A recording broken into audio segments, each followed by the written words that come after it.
My name is Ruth Delaney. I'm 66 years old, retired, and I live alone in a little two-bedroom house at the end of Maple Street in Spokane.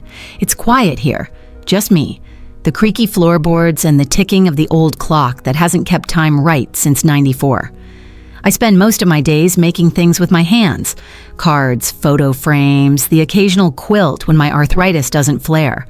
But this month, I've been working on something different, something special, a scrapbook. Not just any scrapbook. This one is for my son, Mark. He's turning 40 next week, and I wanted to give him something no one else could. Memories. Real ones. The kind you hold in your hands, not swipe on a screen. I've spent the past 3 months digging through shoeboxes of old photos and school projects, scanning every grocery list where he scribbled, "Love you, Mom," in crayon. I found a birthday card he made me in 3rd grade with glitter that still sticks. I included that. Each page is its own little story. His first day of kindergarten, his science fair volcano, the time he broke his arm jumping off the porch trying to fly like Superman. I even pressed the tiny soccer jersey I stitched for him in middle school into the final page.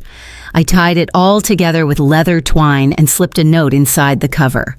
"You were never just my son. You were my whole reason to try." People think old women cling to the past. That may be true, but it's not because we're stuck. It's because no one ever bothered to look back with us. Mark's busy now, important, running a tech company, hiring staff, making pitches. I know he doesn't call much, and when he does, it's short, polite, distant, like he's checking a box. Still, he's my boy. Maybe this book will remind him of who he used to be, of who we used to be. Maybe, just maybe, he'll look at it and remember what love looks like when it's homemade. The morning of the launch party, I stood in front of the mirror longer than usual. I hadn't worn lipstick in years, but I put on a soft coral shade I found at the bottom of my drawer. I even ironed my navy cardigan, not because I wanted to impress anyone. I just wanted Mark to look at me and see the mother who raised him, not the woman he barely called anymore. I held the scrapbook like it was glass, wrapped it in simple brown craft paper, tied with twine, and slipped in that little note I'd written days ago. The event was held at some new co-working space downtown. White walls, concrete floors, cold air conditioning. Young people in slim pants and expensive watches floated around holding champagne flutes and talking too loud. I smiled at a few of them, but no one smiled back. That was fine. I wasn't here for them. When Mark finally saw me, his smile didn't quite reach his eyes.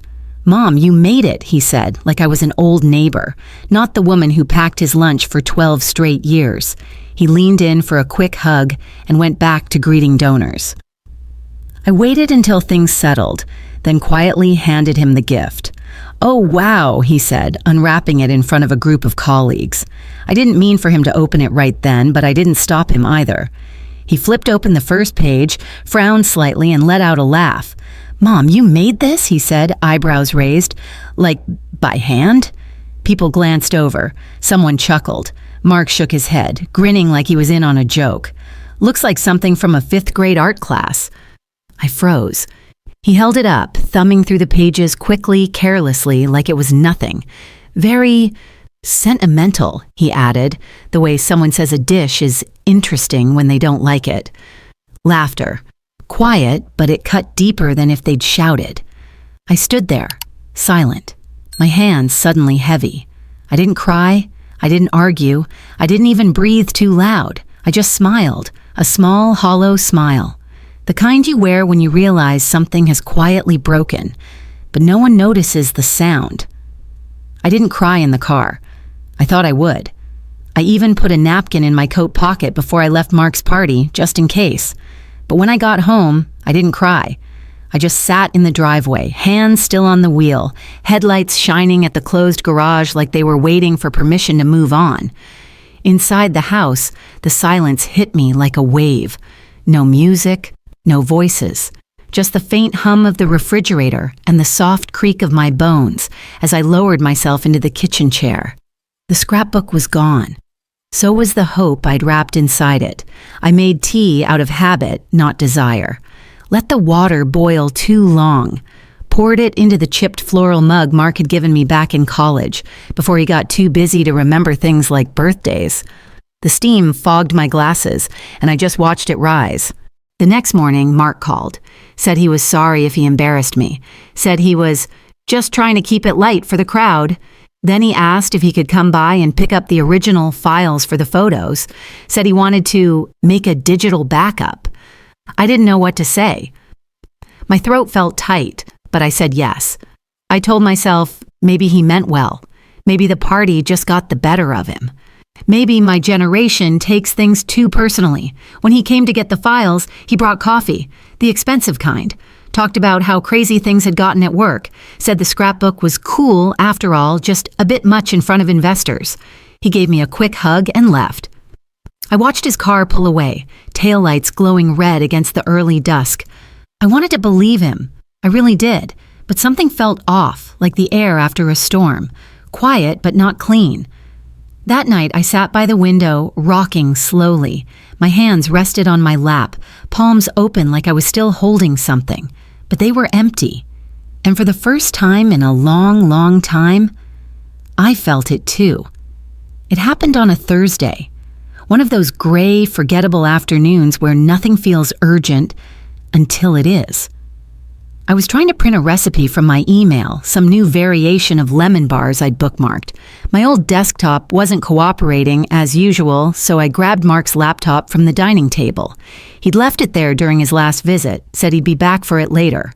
When I opened the screen, it was already on, a browser window still up. I wasn't snooping, I didn't even mean to look, but something caught my eye, a tab labeled MD Collectibles Listings. I hesitated, then clicked. The page opened to a grid of images, familiar ones. My breath caught. There they were, the scrapbook pages. My scrapbook, Mark's baby photos, the school projects, the crayon letters, even the birthday card with the glitter still clinging to the corners. Each one had a price tag, ETH, whatever that meant. I didn't need to understand crypto to know what this was.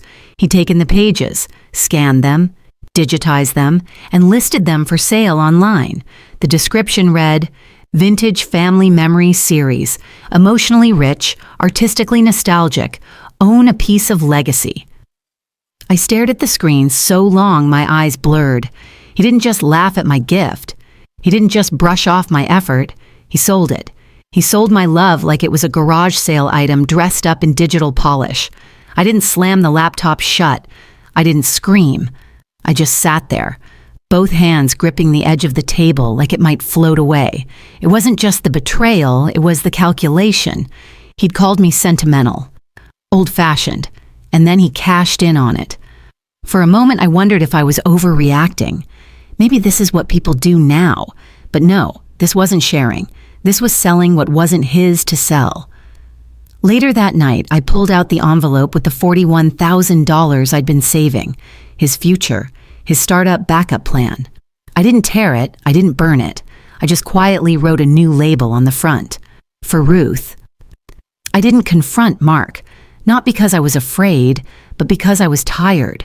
Tired of being the one who always gave the benefit of the doubt, always softened the edges, always let things slide. Instead, I made tea. The good kind, with honey and a slice of lemon. Then I sat at the kitchen table, opened my laptop, and logged into a Facebook group I joined a year ago, but never posted in. Mothers Who Craft. I typed slowly at first, then faster. My son called my handmade scrapbook childish. Then he scanned it, sold each page online, and never said a word. It took me 3 months to make, 30 years to gather, and only 5 minutes for him to dismiss. I'm not here for pity. I just needed someone to know it mattered to me. I attached one photo, the page with his baby footprints and the glitter birthday card. Then I hit post. I didn't expect anything. Maybe a few hearts, maybe someone would say, "You did your best." But by morning, my inbox was full. Hundreds of comments, dozens of private messages. Women from all over the country, grandmothers, single moms, caregivers, writing things like, "This made me cry. I felt this. You are not invisible. Please tell me you're exhibiting your work." One message stood out. A woman named Joanna. She ran a small gallery in Seattle that featured memory-based art. She wrote, "Ruth, your story isn't just personal, it's universal. We'd be honored to showcase your scrapbook as part of our Love Unspoken exhibit." I stared at her message for a long time. Not because I doubted her, but because for the first time in a very long time, I felt something open up inside me. Not rage, not pride. Something quieter, like a door that had been stuck for years, finally creaked loose. I replied simply, "Yes, I'd be honored too." Then I reached into my drawer and pulled out a blank notebook. On the first page, I wrote, Chapter 1, "The Day I Stopped Giving It All Away." The gallery in Seattle was small, intimate, tucked between a flower shop and an old bookstore that still smelled like paper and dust. But to me, it felt like a cathedral. They displayed my scrapbook in a glass case, page by page, each one carefully mounted and lit with soft white light. People moved through the room quietly. Some paused to read my handwritten captions. Others leaned in close to see the faded glitter or the wrinkled edges. No one laughed. No one called it childish. A woman touched my arm. She must have been in her 70s. "This," she said, "is the most honest thing I've seen in years." I didn't know what to say, so I just smiled, a real one this time. That night, I stayed in a modest hotel in downtown, sat by the window with a cup of peppermint tea, watching the city move below me. For the first time in decades, I didn't feel behind glass. I didn't feel invisible. I felt seen. A week later, I got an email from a collector. He wanted to buy the entire scrapbook installation for $18,000 to feature in a permanent exhibit on family and memory. I said yes. With the money, I didn't splurge. I didn't fly off to Paris or buy a new car. I started a free workshop for older women in Spokane, Stories in Scrap. We meet every Tuesday. Some of them bring photos, some bring grief. All of them bring something that deserves to be held, not hidden. Mark called once. I didn't answer. He left a message. "I heard about the show. I didn't realize it meant that much to you." I deleted it, not out of spite, out of peace. Because now, I know this. I don't need to chase love. I don't need to earn worth. I already have it. And as I sit in my little home, sipping tea while a room full of women cut and paste and laugh like girls again, I realize something simple and beautiful. I gave the best of myself away for years. Now I'm finally giving a little back. To me. If you're still here, thank you. This story wasn't just fiction. For some of us, it's far too real. Maybe you've given, and all you got back was silence. Maybe you've been called too emotional, too sensitive, or too much, but your love was never cheap, and neither are you. If this story touched something in you, share it in the comments. What have you given that no one ever thanked you for? What parts of yourself did you bury just to keep the peace? You don't need to be loud to be powerful. You don't need to be young to be seen. Tell me where you're watching from. Tell me your story. You never know who else in this world is waiting to feel a little less alone. And if no one said it to you in a while, you mattered. You still do.